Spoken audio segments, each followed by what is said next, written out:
Pred biciklistima u Hrvatskoj sigurniji su kilometri. Jamči im to novi zakon o cestama. U prošlost bi trebalo otići takozvane smrtne zamke, kako je premijer Milanović nazvao biciklističku stazu u središtu Zagreba.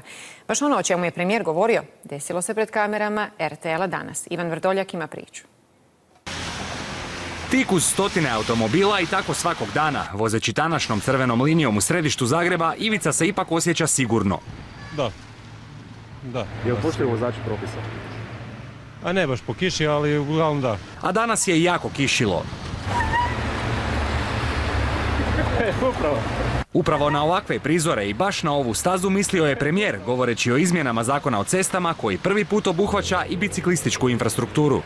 To znači da ova improvizirana biciklistička staza na Zelenom valu u Zagrebu, koja je smrtna zamka za bicikliste, da će biti promijenjena. Da, od hitno. zakon stvara.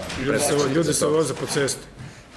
Isto imaju iluziju da imaju biciklističku stazu zato što je neko povukao crvenu traku. Iluzornom stazom na dan pedaliraju stotine građana. Najteže je biciklistima, zato što smetaju ili autima ili pješacima, tako da trebali bi imati neke svoje. Sve bolje i bolje, a ja priznajem, nisu svi biciklisti prijateljski ni prema pješacima ni prema automobilistima, priznajem.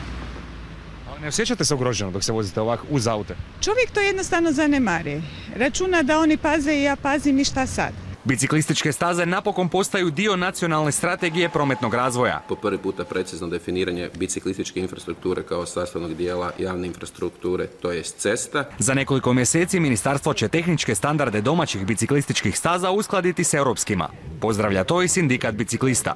Nadamo se da će se prekinuti ova dosadašnja praksa zbrda-zdola označavanja staza, bez kriterija, bez dosljednosti, staze koje se prekidaju, staze koje se rade na mjestima na kojima nisu potrebne zato što prometa nema toliko da bi to opravdalo, koje se guraju među pješake i tako dalje. Ili kako je stazu na Zelenom valu sažeo premijer, tehničkim standardima, a sada u principu zakone a iz grada Zagreba poručuju, sve staze u skladu su s aktualnim zakonima i pravilnicima. Po donošenju novih prilagodit ćemo ih.